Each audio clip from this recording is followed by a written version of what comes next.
મજામાં? તો આજે આપણે આવી ગયા ફરી એકવાર ચેપ્ટર નંબર 4. કયો ચેપ્ટર છે? યસ, રાસાયણિક બંધન અને આણ્વીય રચના અને લેક્ચર નંબર 8. આજના લેક્ચરનો ગોલ આપણે નક્કી કરી લઈએ અત્યારે જ, પછી આગળ વધીએ કે તમને પણ માલુમ પડે કે આજના આખા લેક્ચર દરમિયાન આપણે શેનો અભ્યાસ કરવાનો છે. તો હેડિંગ તમે જોતા હશો, બંધ પ્રાચલો यानी कि बॉन्ड पैरामीटर्स, यानी कि आ जे बंध छे ए केवा केवा प्रकारना अंगो धरावे. ख्याल आवे छे ने के आ बे परमाणु वच्चे जे बंध बन्यो, आ बंध ए कया कया प्रकारनी लाक्षणिकताओ धरावे, कया कया प्रकारना चल धरावे एवो आपणे कही सकीए. तो एना अंगो आपणे भणवाना छे, एने ज कहेवाय छे पैरामीटर्स अथवा तो प्राचलो. एकदम सिंपल छे. Okay, total 6 parameters. કેટલા? તો કે 6. તો એમની અંદર સ્ટેપ બાય સ્ટેપ આપણે પેરામીટર્સ નો અભ્યાસ કરતા જશું અને બંધને વધારે સારી રીતે સમજવાનો પ્રયત્ન કરશું. એકદમ સિમ્પલ છે, બહુ અહીંયા અઘરું છે નહીં. તો શરૂ કરીએ. તો કે પહેલો જે પેરામીટર્સ આપણી પાસે છે એ સરસ મજાનો છે બંધ લંબાઈ. ઓકે, કયો પેરામીટર છે પહેલો? તો કે બંધ લંબાઈ. બંધ લંબાઈ, બોન્ડ લેન્થ જેને કહેવાય. શું કહેવાય? Bond length. ખ્યાલ આવે છે ને, જેનો અભ્યાસ હમણાં જ આપણે કરીએ. એના પછી જે બીજો પેરામીટર્સ છે એમનું નામ છે શું? તો કે બંધ ખૂણો, બોન્ડ એંગલ. યાની કે એને શું કહેશું? બંધ ખૂણો. ખૂણો કેવા કરતા એને કોણ પણ કહી શકાય, બંધ કોણ. ખ્યાલ આવે છે ને? બંધ ખૂણો અથવા તો બંધ કોણ. બંધ કોણ કહેશો એ વધારે સરળ રહેશે. ત્રીજો પ્રાચલ યાની કે પેરામીટર્સ આપણો બંધને અનુલક્ષીને છે એ છે શું? તો કે બંધ એન્થાલ્પી.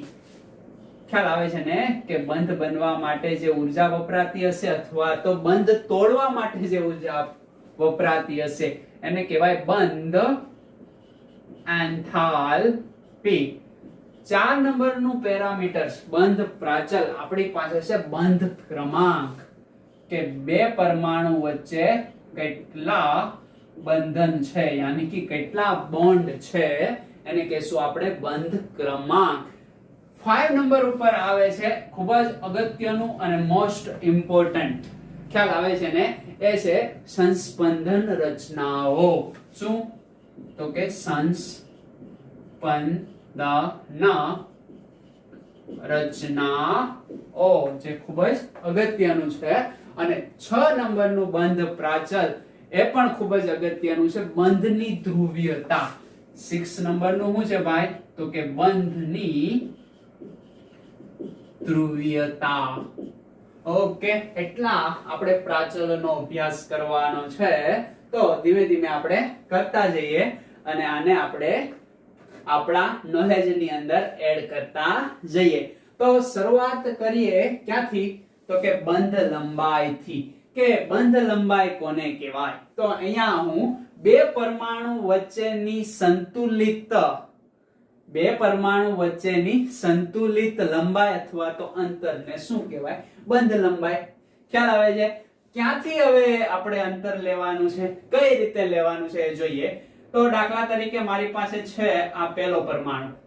ઓકે, મારી પાસે એને ટચ થઈને આ છે બીજો પરમાણુ. આ બે પરમાણુ છે. ખ્યાલ આવે છે? બંને પરમાણુના કેન્દ્રથી અંતર, બંને પરમાણુના કેન્દ્રથી સંતુલિત અંતર. ખ્યાલ આવે છે ને? આ પરમાણુનું કેન્દ્ર, આ પરમાણુનું કેન્દ્ર, બે પરમાણુના કેન્દ્ર વચ્ચેના સંતુલિત અંતરને શું કહેવાય? બંધ લંબાઈ. એટલે બંધ લંબાઈ કોને કહેવાય હવે તમને ખબર પડી ગઈ. ખ્યાલ આવે છે? દાખલા તરીકે આ એક સહસંયોજક બંધન આપણને અહીંયા જોવા મળે છે. તો એમની વચ્ચેનું જે અંતર છે, બે પરમાણુ વચ્ચેનું અંતર, ક્યાંથી અંતર લેવાનું છે? એના કેન્દ્રથી. તો એને આપણે શું કીધું? તો કે બંધ લંબાઈ. ઓકે, હવે આ જે અંતર છે દેખાય છે ને તમને? અહીંથી અને અહીંથી. આને આપણે કહીએ છીએ શું? તો કે bond length. Okay, bond length યાની કે બંધ લંબાઈ. હવે એમાં આ પરમાણુની એક ત્રિજ્યા હશે, દેખાય છે તમને? ઓકે, આ પરમાણુની ત્રિજ્યા અહીંયા હું પેન ચેન્જ કરીને તમને બતાવું. તો કે આ જે પરમાણુ છે એમની એટલી ત્રિજ્યા છે, ખ્યાલ આવે છે ને? એ આ પરમાણુ માટેની ત્રિજ્યા કહેવાય. દાખલા તરીકે આ A પરમાણુ છે તો એની ત્રિજ્યા સ્મોલ r એ આપી દઈએ, ખ્યાલ આવે છે? આ B પરમાણુ છે તો કે એમની ત્રિજ્યા આપણે આ B પરમાણુ માટે RB આપી દઈએ, ખ્યાલ આવે છે તમને? તો કે બંધ લંબાઈ, ઓકે, બંધ લંબાઈ બરાબર શું લખશું આપણે? તો કે સીધી વાત છે, RA પ્લસ RB, બંનેના અંતરના સરવાળાને આપણે શું કહેશું? બંધ લંબાઈ. AR એ પહેલા પરમાણુ માટેની ત્રિજ્યા, ઓકે, સોરી RA, અને RB એ બીજા પરમાણુ માટેની ત્રિજ્યા. ખ્યાલ આવી ગયો તમને? હવે હું અહીંયા તમને આપું બંધ લંબાઈની વ્યાખ્યા. ખ્યાલ આવે છે? ઓકે, તો બંધ લંબાઈની આપણે વ્યાખ્યા જોઈએ તો અણુમાં જોડાયેલા બે પરમાણુ, આ એક અણુ છે બરાબર, તો અણુમાં જોડાયેલા બે પરમાણુ ના કેન્દ્ર વચ્ચેનું સંતુલિત અંતર, સંતુલિત અંતર. ખ્યાલ આવે છે તમને? અણુમાં જોડાયેલા એક આખો અણુમાં રહેલા બે પરમાણુના કેન્દ્ર વચ્ચેનું સંતુલિત અંતર ને આપણે શું કહેશું? સંતુલિત અંતર ને બંધ લંબાઈ કહેવાય છે. તમારી બુકની અંદર આ બંધ લંબાઈને કેપિટલ R વડે દર્શાવી છે, તો એ પણ તમે અહીંયા લખી શકો. એટલી વસ્તુ ખ્યાલ આવે છે તમને? હવે આ સંયોજન છે એમની અંદર આ જે ત્રિજ્યા છે, દાખલા તરીકે આ સહસંયોજક બંધન છે, સમજ પડે છે? તો એમની અંદર જે ત્રિજ્યા છે, કઈ ત્રિજ્યા? તો કે આ જે પરમાણુ A ના કોર સુધીનું અંતર, જેને આપણે શું કહીએ છીએ ભાઈ? તો કે સહસંયોજક ત્રિજ્યા. કઈ ત્રિજ્યા? સહસંયોજક ત્રિજ્યા. અહીંયા સહસંયોજક ત્રિજ્યાઓ કઈ છે ભાઈ? તો કે RA અને RB એ બંને પરમાણુની કઈ ત્રિજ્યા છે? સહસંયોજક ત્રિજ્યા. કેમ? તો કે અહીંયા કયો બંધન છે? સહસંયોજક બંધન. ખ્યાલ આવી જાય કે ન ખ્યાલ આવી જાય? ઓકે, હવે મારે તમને સમજાવવું છે કે આ તો એક જ અણુની અંદર રહેલા બે પરમાણુ વચ્ચેની બંધ લંબાઈ થઈ. ઓકે, હવે દાખલા તરીકે મારી પાસે ડિફરન્ટ શું હોય? અણુઓ હોય. બે અણુઓ અને એમના કેન્દ્ર વચ્ચેની હું વાત કરું તો એ વાત કરવી છે તો કઈ રીતે કરી શકાશે? દાખલા તરીકે Cl2 ના અણુની વાત કરું. કોના? Cl2 ના. કે મારી પાસે Cl2 નો એક અણુ છે, ખ્યાલ આવે છે? તો આ Cl2 નો એક અણુ, એમની અંદર કેટલા પરમાણુ છે ભાઈ? બે પરમાણુ છે. ખ્યાલ આવે છે તમને? આ રીતે એને દોરી શકાશે ને? ઓકે, હવે અહીંયા Cl2 નો હું બીજો પરમાણુ લઉં. ઓકે, યાની કે એક અણુ Cl2 નો આ, એક અણુ Cl2 નો આ રીતે બે Cl2 ના અણુઓ છે. હવે એક આ અણુ અને બીજો આ અણુ, એ બંને વચ્ચે શું હશે? તો કે આંતર આણ્વીય આકર્ષણ બળ, યાની કે વાન્ડર વાલ્સ બળ હશે. ખ્યાલ આવે છે ને તમને? એનો પણ આપણે અભ્યાસ કરશું જેમ જેમ આગળ જતા જશું તેમ તેમ. તો અહીંયા જે છે એ અને આ પરમાણુનું કેન્દ્ર, બંને વચ્ચેના અંતરને આપણે શું કહીએ છીએ ભાઈ? તો કે બંધ લંબાઈ કહીએ છીએ. સેમ અહીંયા પણ એ જ થશે ને? આ પરમાણુનું કેન્દ્ર અને આ પરમાણુનું કેન્દ્ર, આ બંને વચ્ચેના અંતરને પણ આપણે શું કહીએ છીએ? બંધ લંબાઈ કહીએ છીએ. અને અહીંયા જે ત્રિજ્યા પ્રાપ્ત થાય એ ત્રિજ્યાને સહસંયોજક ત્રિજ્યા કહેવાય છે. અહીંયા પણ કઈ ત્રિજ્યા પ્રાપ્ત થાય? સહસંયોજક ત્રિજ્યા. ક્યાં સુધી હોય? તો કે અડધે સુધી હશે ને?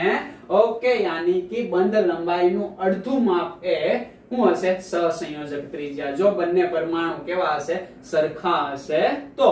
બાકી આ પરમાણુના કેન્દ્રથી એના કોર સુધી, આને કોર કહેવાય. શું કહેવાય? તો કે કોર.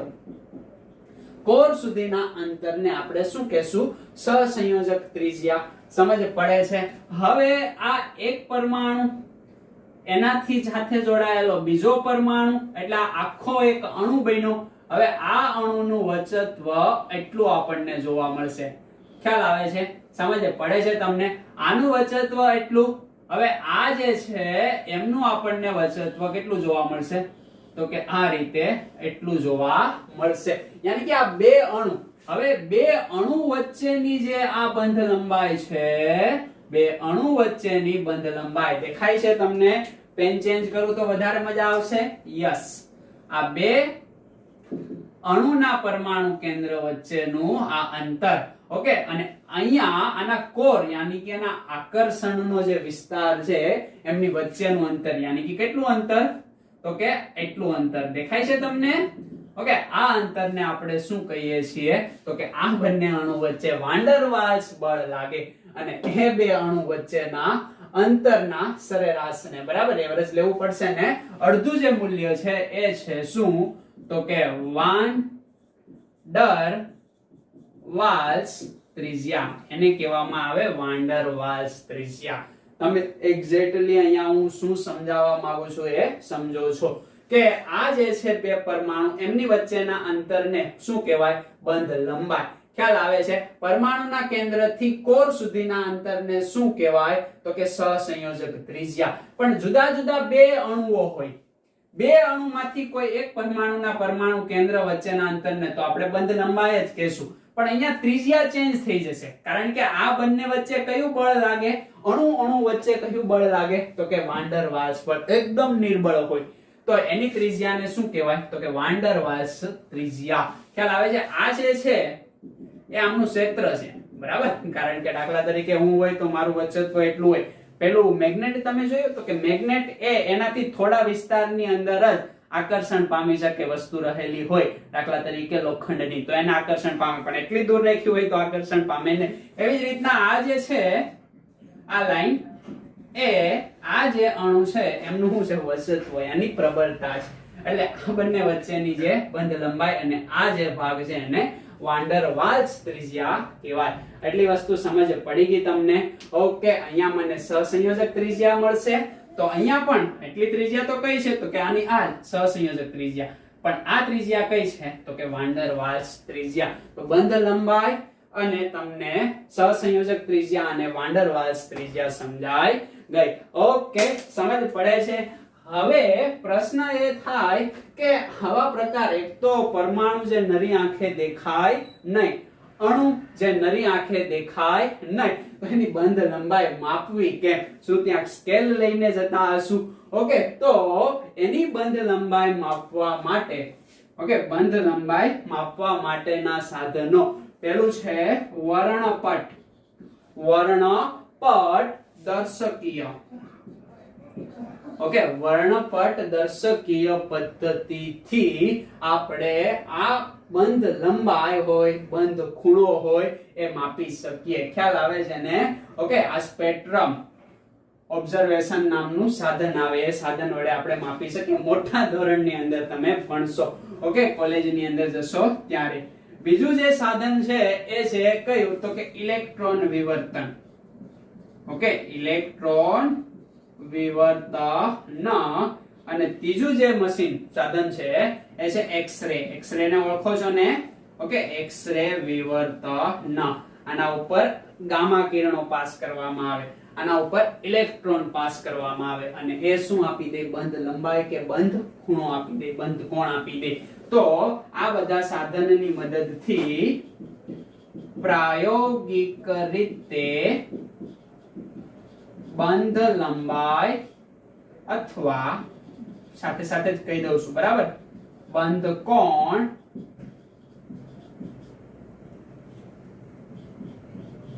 જાણી શકાય છે. ખ્યાલ આવી જાય તમને? એટલી વસ્તુ, બસ એટલી વસ્તુ અહીંયા યાદ રાખવાની છે, બીજી કઈ યાદ રાખવાની નથી. હવે હું તમને અહીંયા એક એક્ઝામ્પલ આપું. દાખલા તરીકે મારી પાસે એક કાર્બનનો પરમાણુ છે અને મારી પાસે બીજો કાર્બનનો પરમાણુ છે. સેમ અહીંયા કાર્બનનો પરમાણુ, અહીંયા કાર્બનનો પરમાણુ, પરંતુ અહીંયા ડબલ બોન્ડ છે. ખ્યાલ આવે છે ને? સહસંયોજક બંધ હોય કાર્બન કાર્બન વચ્ચે. ઓકે, અહીંયા એક છે, અહીંયા ડબલ બોન્ડ છે. આવી હોઈ શકે ને? આ કાર્બન કાર્બન કાર્બન વચ્ચે ટ્રિપલ બોન્ડ છે. સમજ પડે છે તમને? ઓકે, તો આ રીતે હવે મેં અહીંયા બંધારણ દોરેલા છે. તો આ બંધારણને હું થોડું આ રીતે દોરું એટલે મારે જે સમજાવવું છે તમે સમજી શકો.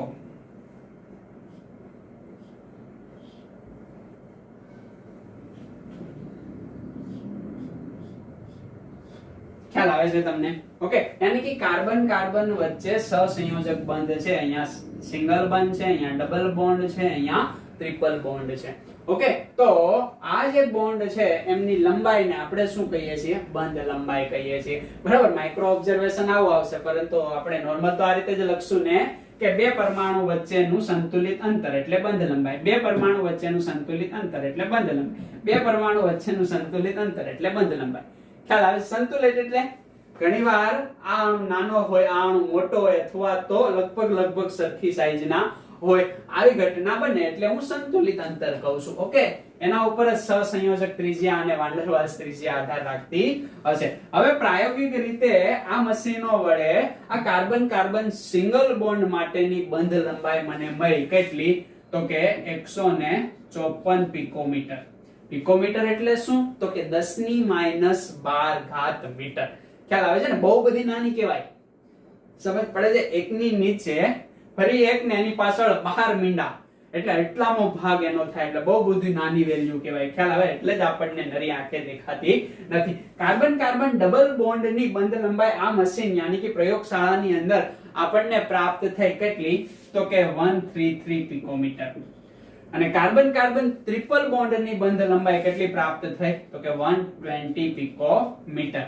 તો આ પ્રકારની બંધ લંબાઈ આપણને પ્રાપ્ત થઈ. તો આના ઉપરથી શું જાણવા મળે છે? તો કે આના ઉપરથી એ જાણવા મળે છે કે આ જે બંધ લંબાઈ છે, ખ્યાલ આવે છે ને, સિંગલ બોન્ડ ની એ મોટી છે. ડબલ બોન્ડ ની બંધ લંબાઈ નાની થાય છે. ટ્રિપલ બોન્ડ ની બંધ લંબાઈ એના કરતા નાની થાય છે. હવે મારે શું? તો કે આ બંને અણુને જુદા કરવા હોય, આ બંને અણુને તોડવા હોય અથવા તો અલગ કરવા હોય તો કેમાં પ્રબળતાથી બંધ જોડાયેલા હશે? યાની કે મજબૂત બંધ હવે કયો થશે? યસ, જો આ વિચારતા હોય તો આની મજબૂતાઈ આના કરતા વધારે હશે. આની મજબૂતાઈ આના કરતા વધારે હશે. કારણ કે બંધ લંબાઈ જેમ જેમ વધતી જાય એમ અણુ કેવા થતા જાય? દૂર થતા જાય. યાની કે અહીંયા આકર્ષણ ઘટતું જાય, અહીંયા આકર્ષણ વધશે, અહીંયા આકર્ષણ એના કરતા વધશે. સમજ પડે છે તમને? એટલે આ વસ્તુને ખાસ તમારે ધ્યાનમાં રાખવાની છે. સીધી વાત છે ને, એક લાકડી સરળતાથી તૂટી જાય, બે લાકડી થોડીક ભીંસ પડશે, ત્રણ લાકડી વધારે ભીંસ પડશે. ખ્યાલ આવે છે ને? યાની કે આ મજબૂત, એના કરતા ઓછો મજબૂત, એના કરતા ઓછો મજબૂત. સમજાઈ જાય કે ન સમજાઈ જાય? તો બંધ લંબાઈથી આવી માહિતી આપણને મળી શકે. ઓકે, આ કાર્બન કાર્બન એકદમ વધારે આકર્ષણ બળથી જોડાયેલા, આ એના કરતા ઓછું, ના એના કરતા ઓછું. આ રીતે આકર્ષણ બળ અહીંયા આપણને જોવા મળે. એ તમે સમજી શકો છો. હવે આના પછીની આપણે પ્રાચલની વાત કરીએ, એ છે આપણો બંધ કોણ. શું ભાઈ? તો કે 2 નંબરનો પ્રાચલ બંધ કોણ અથવા તો બંધ ખૂણો. ઓકે, તો આની આપણે વાત કરીએ તો એમની વ્યાખ્યા છે મારી પાસે. અણુ સંકીર્ણ ના આયનમાં મધ્યસ્થ પરમાણુની આસપાસ. ખ્યાલ આવે છે કે અણુ હોઈ શકે અથવા તો સંકીર્ણ હોઈ શકે. અણુ સંકીર્ણ આયનના મધ્યસ્થ પરમાણુ ની આસપાસ, મધ્યસ્થ પરમાણુની આસપાસ બીજા અન્ય પરમાણુ હશે ને? ખ્યાલ આવે છે?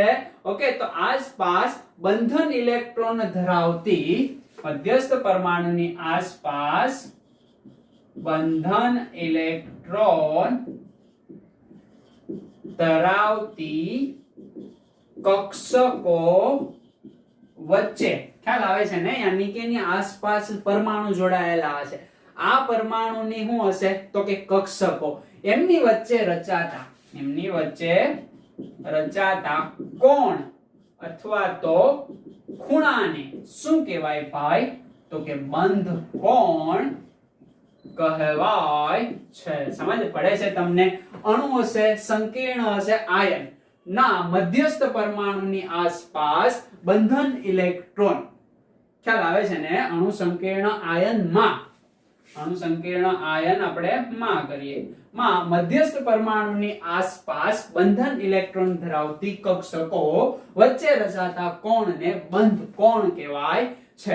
કઈ રીતે? અહીંયા હું એક અણુ લઉં. શું ભાઈ? H2O. તો આ H2O ને બધા ઓળખો છો એટલે થાય પાણી. એમાં મધ્યસ્થ પરમાણુ તો કે ઓછી ઇલેક્ટ્રોનેગેટિવિટી વાળો, અને હાઇડ્રોજન તો હંમેશા કોર્નર ઉપરના જ પરમાણુ થાય. તો આ ઓક્સિજન, ઓક્સિજન સાથે શું જોડાયેલું છે ભાઈ? તો કે બે હાઇડ્રોજન. ખ્યાલ આવે છે? તો અણુ સંકીર્ણ આયનમાં મધ્યસ્થ પરમાણુની આસપાસ, તો આ મધ્યસ્થ પરમાણુની આસપાસ આ બે હાઇડ્રોજન થયા. તો આ હાઇડ્રોજનની કંઈક કક્ષકો હશે ને, એક કક્ષકોનો એક ઇલેક્ટ્રોન અહીંયા, ઓક્સિજનનો એક ઇલેક્ટ્રોન અહીંયા, હાઇડ્રોજનનો એક ઇલેક્ટ્રોન અહીંયા. ઓક્સિજન ઉપર બે શું હશે ભાઈ? તો કે અબંધકારક ઇલેક્ટ્રોન યુગ્મ. સમજ પડે છે? Louis dot structure. ઓકે, દોરવાનો પ્રયત્ન કરવો, મેળ આવી જશે. ઓકે, તો આ રીતે આપણને બંધારણ જોવા મળે. હવે આમની અંદર યાની કે મધ્યસ્થ પરમાણુની આસપાસ બંધન ઇલેક્ટ્રોન ધરાવતી, આ બંધન ઇલેક્ટ્રોન છે, ખ્યાલ આવે છે ને? બંધન ઇલેક્ટ્રોન ધરાવતી કક્ષકો વચ્ચે રચાતા ખૂણાને શું કહેવાય છે? તો કે આ જે ખૂણો છે, આ ખૂણાને કહેવાય બંધ કોણ.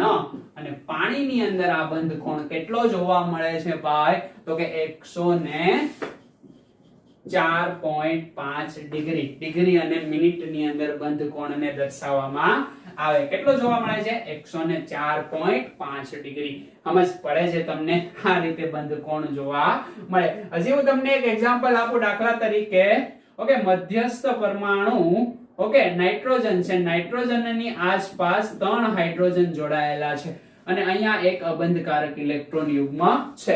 ઓકે, આ એમોનિયા, આને શું કહેવાય ભાઈ? એમોનિયા. NH3 એક્ઝામ્પલ, બરાબર? તો એમોનિયા છે. તો એમોનિયાની અંદર આ હાઇડ્રોજન યાની કે મધ્યસ્થ પરમાણુ અને એની આસપાસ ખ્યાલ આવે છે બંધન ઇલેક્ટ્રોન ધરાવતી બે કક્ષકો, આ બંને હાઇડ્રોજન. તો આમની વચ્ચેનો જે બંધ કોણ છે એ બંધ કોણ મને માલુમ પડ્યો. કેટલો? તો કે 107.8 ડિગ્રી. ખ્યાલ આવે છે ને? 107.8 ડિગ્રી બંધ કોણ માલુમ પડ્યો. તો બંધ કોણની અંદર તમને અન્ડરસ્ટેન્ડ થઈ ગયું. બસ, અણુ સંકીર્ણ આયનમાં મધ્યસ્થ પરમાણુની આસપાસ બંધન ઇલેક્ટ્રોન ધરાવતી કક્ષકો વચ્ચે રચાતા કોણ ખૂણાને બંધ કોણ કહેવામાં આવે છે. સમજ પડે છે ને? બંધ કોણ પણ આ પદ્ધતિઓ વડે માપી શકાય છે. હવે અહીંયા ખાસ વસ્તુ એ કે બંધ કોણથી આપણને શું માલુમ પડે? તો કે લુઈસ બંધારણ દ્વારા અણુ પરમાણુનો કોઈ આકાર આપણને આપવામાં આવ્યો હતો નહીં, પરંતુ બંધ કોણથી આકાર વિશે માહિતી આપે છે. આ વસ્તુને ખાસ તમારે ધ્યાનમાં રાખવાની છે. ઓકે, બંધ કોણથી આપણને અણુનો શું મળે છે? આકાર મળે છે. તમે અહીંયા લખી શકો કે અણુના મધ્યસ્થ પરમાણુની આસપાસ બંધન ઇલેક્ટ્રોન ધરાવતા પરમાણુની કક્ષકો વચ્ચે રચાતા કોણને બંધ કોણ કહેવાય છે. ઓકે, પણ ઇલેક્ટ્રોન ખાસ આવવું જોઈએ, કારણ કે આ જે કક્ષકો છે એ જો ઇલેક્ટ્રોન ધરાવે છે, બરાબર? તો હાઇડ્રોજનની ઇલેક્ટ્રોન ધરાવતી કક્ષકો અને ઓક્સિજન ઓકે એમની વચ્ચે શું રચાય છે? બંધ કોણ. કોઈ પણ 3 પરમાણુ વચ્ચે બંધ કોણ રચાય શકે. સમજ પડશે? તો એટલી વસ્તુને ખાસ ખાસ ખાસ ધ્યાનમાં રાખવાની છે. ઓકે, સાપી મારો. તો હવે આપણે વાત કરીએ 3 નંબરના પ્રાચલની. એ છે બંધ એન્થાલ્પી. કયો પ્રાચલ? બંધ એન્થાલ્પી. બંધ એન્થાલ્પી ને સમજવી હોય, એન્થાલ્પી યાની કે શક્તિ, ઉર્જા, કે બંધને તોડવા માટે આપવી પડતી ઉર્જાને શું કહેવાય? બંધ એન્થાલ્પી. પણ આપણે ભણીએ છીએ રસાયણ વિજ્ઞાન યાની કે રસાયણ લીલા, એટલે અમુક શબ્દ આ લીલાના આપણે નાખવા પડશે અને પીળા કરવા પડશે. તો બંધ એન્થાલ્પીની અંદર સિમ્પલ કન્સેપ્ટ એ છે કે બંધ તોડવા માટે આપવી પડતી ઉર્જાને બંધ એન્થાલ્પી કહેવાય. પણ અહીંયા કન્ડિશન એ છે કે વાયુમય અવસ્થામાં 1 મોલ, ખ્યાલ આવે છે તમને? ઓકે, વાયુમય અવસ્થામાં 1 મોલ સંયોજન ના બંધને તોડવા માટે આપવી પડતી ઉર્જા અથવા એન્થાલ્પીને બંધ એન્થાલ્પી કહેવાય છે. ખ્યાલ આવે છે? બંધ એન્થાલ્પી છે એમની સંજ્ઞા છે ડેલ્ટા. ઓકે, અહીંયા એક આલ્ફા દર્શાવવાનો, અહીંયા h અને અહીંયા 0, યાની કે પ્રામાણિક કન્ડિશન. કઈ પ્રામાણિક કન્ડિશન? તો કે રૂમ ટેમ્પરેચર ની આપણે વાત કરશું. ઓકે, ઓરડાના તાપમાને પ્રક્રિયા થતી હોય, દબાણ 1 bar હોય અને વાયુમય અવસ્થા હોય એટલે ઉપર 0 આવે. એને નોટ વડે પણ વાંચી શકાય. આ આલ્ફા છે. આ ડેલ્ટા. હંમેશા યાદ રાખવાનું, કોઈ પણ એન્થાલ્પી નો હંમેશા તફાવત જ આપણને મળશે, કારણ કે એન્થાલ્પી અણુ વચ્ચેનો સાપેક્ષ ખ્યાલ છે. ઓકે, સાપેક્ષ ખ્યાલ હોય તો તફાવત જ મળે. ઓકે, એના તફાવતનું જ મૂલ્ય હોય, માત્ર h નું મૂલ્ય હોય નહીં. માત્ર એન્થાલ્પી નું મૂલ્ય રસાયણ વિજ્ઞાનની અંદર કોઈ અગત્યતા ધરાવતું નથી. હંમેશા કોઈ પણ વસ્તુ તમને મળશે, શું મળશે? એનો તફાવત મળશે. કારણ કે કોઈ પણ અણુની વાત કરશું તો બે પરમાણુ છે, બે પરમાણુ વચ્ચે કામ થાય છે એટલે માત્ર એનો શું મળવાનો છે? તફાવત. કારણ કે ખુદ કંઈક ઉર્જા ધરાવે છે પછી તમે કંઈક ઉર્જા આપો છો તો શું થયો? તફાવત જ થયો ને. ઓકે, તો વાયુમય અવસ્થામાં 1 મોલ અણુ અથવા સંયોજનના બંધને તોડવા માટે આપવી પડતી ઉર્જાને શું કહેવાય? બંધ એન્થાલ્પી. બંધ એન્થાલ્પીને ડેલ્ટા આલ્ફા h0 વડે દર્શાવવામાં આવે. આલ્ફા નાનો કરવાનો, આલ્ફા ભૂલી જાવ તોય વાંધો છે નહીં. ઓકે, આમનો એકમ, બંધ એન્થાલ્પીનો એકમ શું થાય? તો કે 1 મોલ સંયોજન માટેની જ એન્થાલ્પીની વાત કરેલી છે એટલે કે કિલો જૂલ. કારણ કે કિલો એટલે કે કિલો, જૂલ એટલે જૂલ. જૂલ એ કાર્યનો ઉર્જાનો એકમ છે ને. ઓકે, કિલો જૂલ પર મોલ અથવા તો મોલ ઇન્વર્સ. ઉપર જાય મોલ એટલે -1 લખી શકાય ને. ઓકે, કિલો એટલે 10⁻³ બરાબર, જૂલ, અને આ છે મોલ ઇન્વર્સ. ખ્યાલ આવે છે? યાની કિલો જૂલ પર મોલ આ રીતે લખી શકાય, કિલો જૂલ પર મોલ આ રીતે પણ તમે લખી શકો. સમજ પડે છે? હવે હું અહીંયા વાત કરું કે હાઇડ્રોજન પરમાણુ, ઓકે, અને પરમાણુ જોડાઈને શું બને? અણુ. યાની કે હાઇડ્રોજનના અણુને મારે તોડવા માટે, તો હાઇડ્રોજન છે ગેસ ફોર્મની અંદર જ હશે ને, તો આ બંધને તોડવા માટે આપવી પડતી ઉર્જા, યાની કે આ હાઇડ્રોજનને હું તોડું છું એટલે મને 2 હાઇડ્રોજનના પરમાણુ ગેસિયસ ફોર્મની અંદર પ્રાપ્ત થઈ જાય. તો આના માટે જે ઉર્જા મારે આપવી પડે છે એ ઉર્જા કેટલી છે? તો કે એ ઉર્જાની વેલ્યુ મને જોવા મળે છે કેટલી? તો કે 435.8 કિલો જૂલ પર મોલ.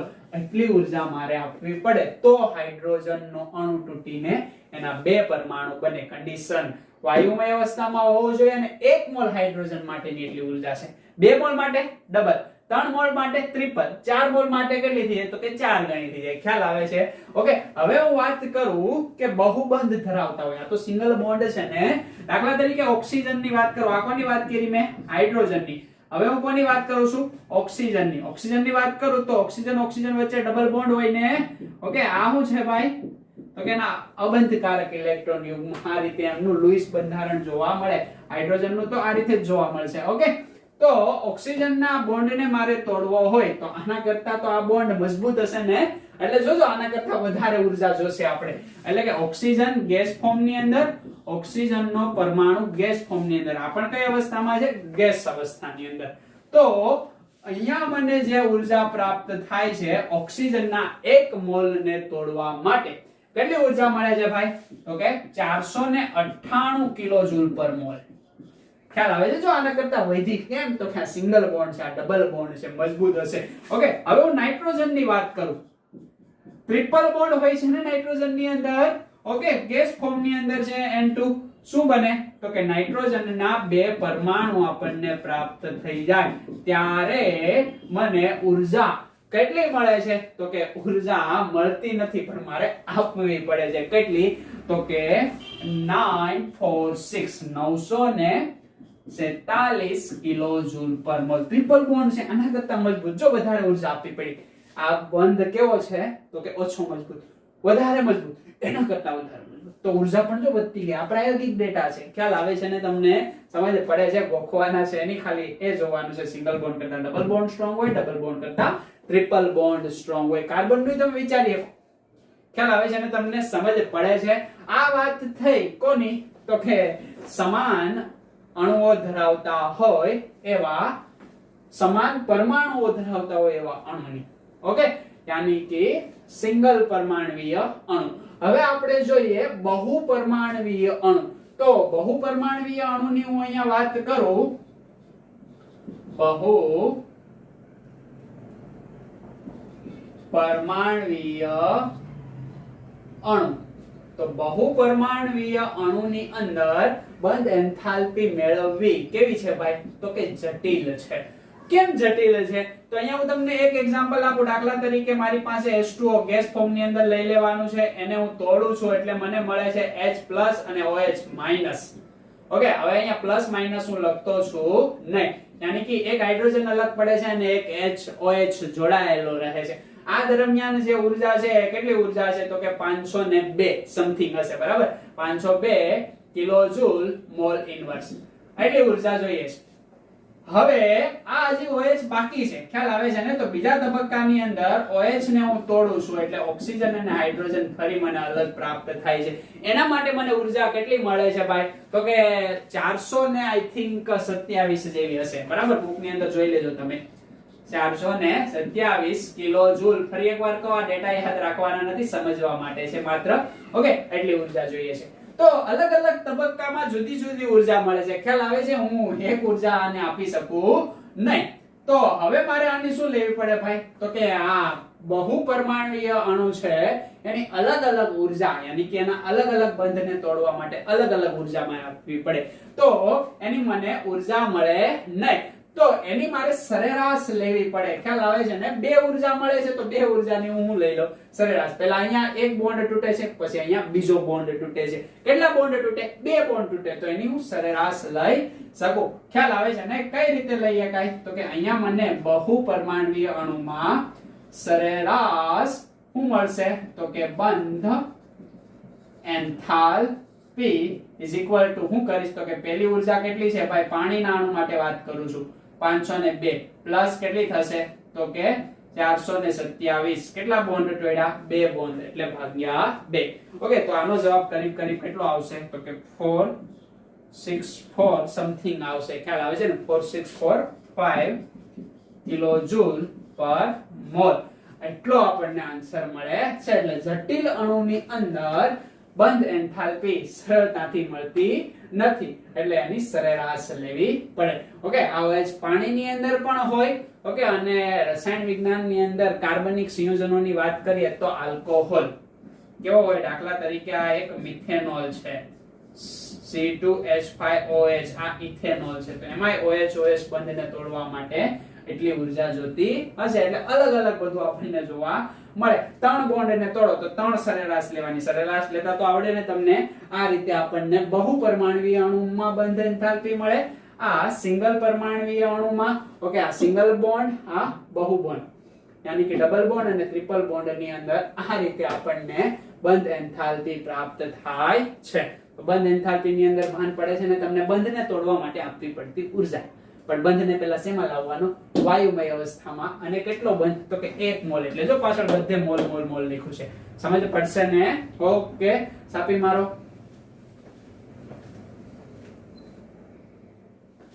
તો હવે આપણે વાત કરીએ શેની ભાઈ? તો કે 4 નંબરનો બંધ પ્રાચલ બંધ ક્રમાંક. એકદમ સિમ્પલ છે. સહસંયોજક પરમાણુમાં અથવા તો સહસંયોજક અણુમાં બે પરમાણુ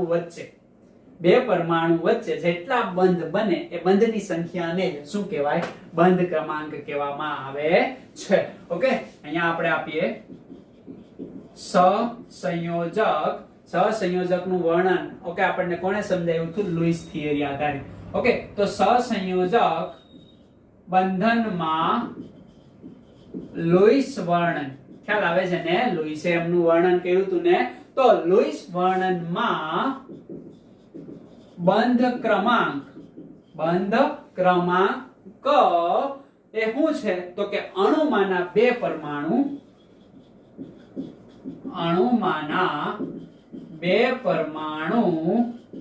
વચ્ચે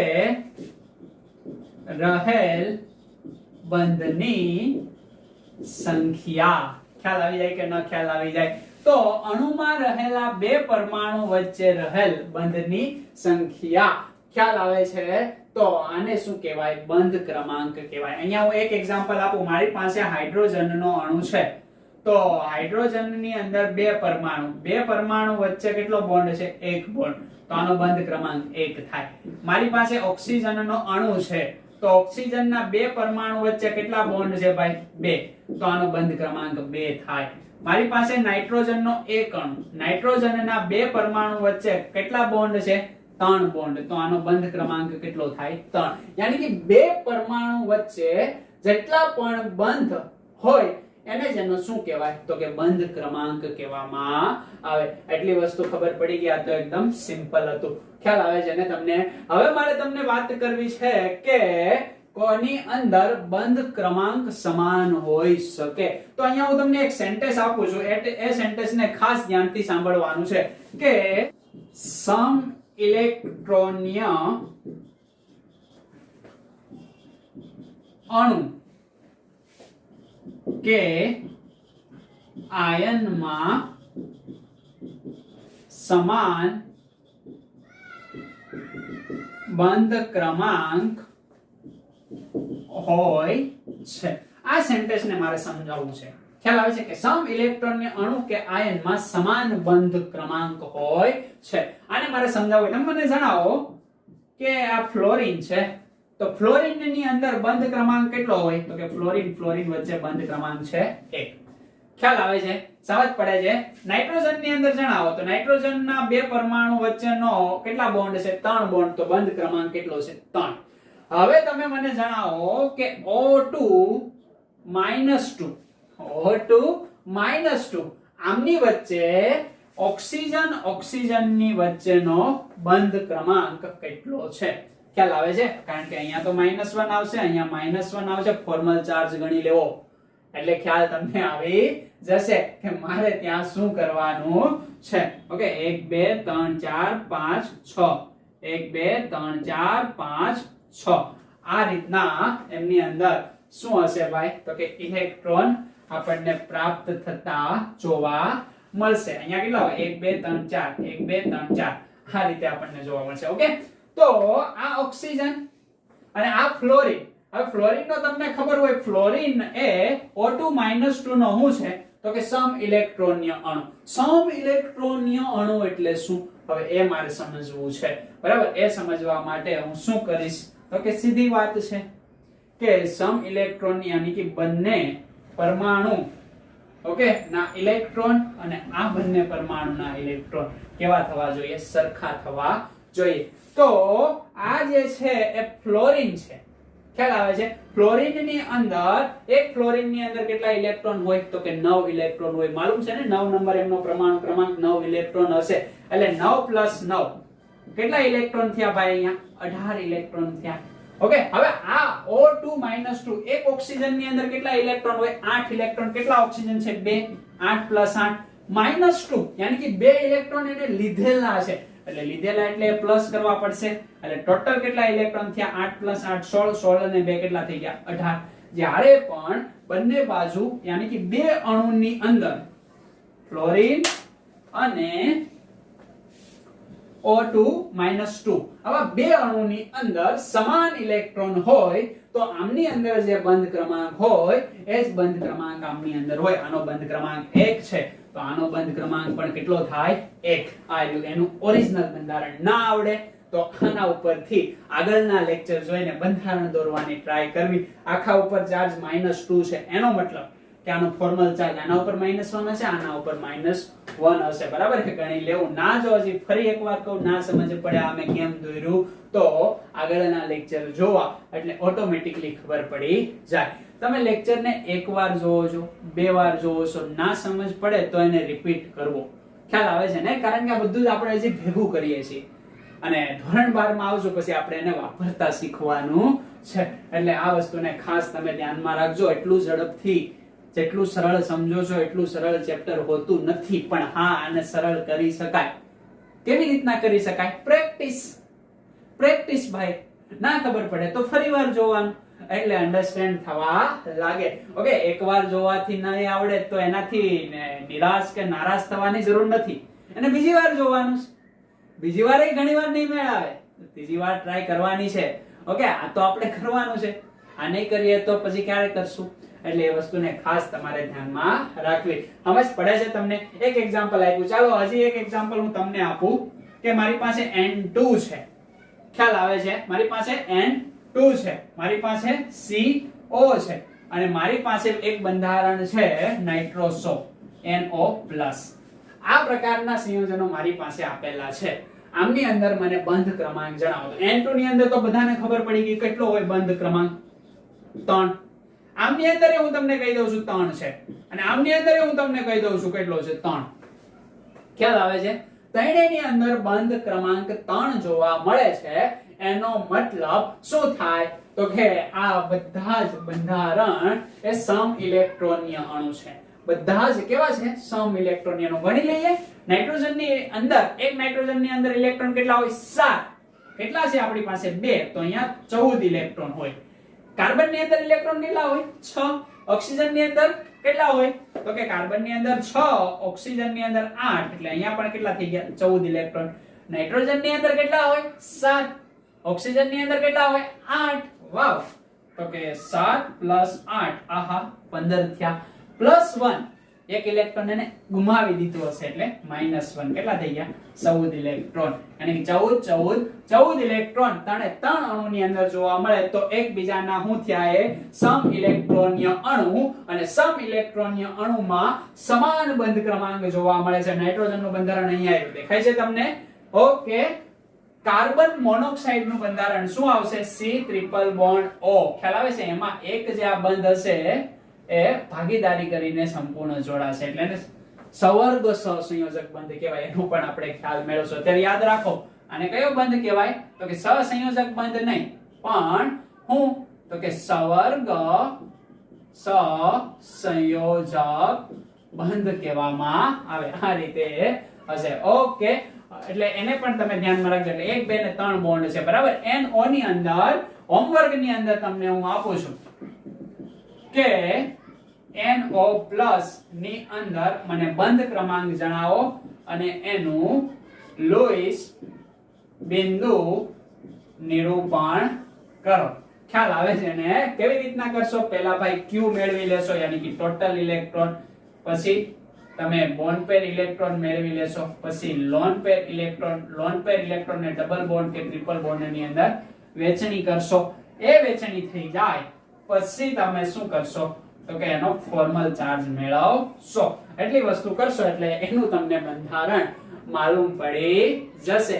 ઓકે, એ આપણે આપ્યું તમને હોમવર્ક ની અંદર. એટલી વસ્તુ તમારે કરવાની છે.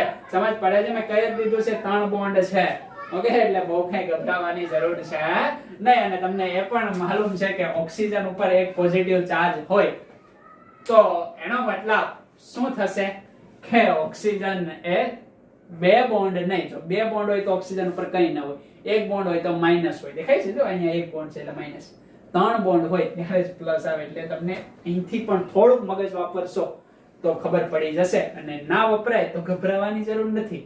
જેમ જેમ આગળ વધતા જશું એમ અન્ડરસ્ટેન્ડ થતું જશે અને બંધારણ ઓકે આપણે બનાવતા શીખતા જશું આપણા નિયમથી. લુઈસે ભાઈ કીધું બહુ ખામી ભરેલું હતું, ખાલી એને આપણને એ માર્ગે દોરી ગયો, બરાબર? પણ સંપૂર્ણ લુઈસ થિયરી બંધારણ હાચા આપતી નથી. એટલે જ આપણે વચ્ચે અષ્ટકનો નિયમ એ તૂટી જતો હતો. જેમાં તો કે સલ્ફર અને ફોસ્ફરસ ની અંદર. એટલે એવું બધું જોવા મળે છે.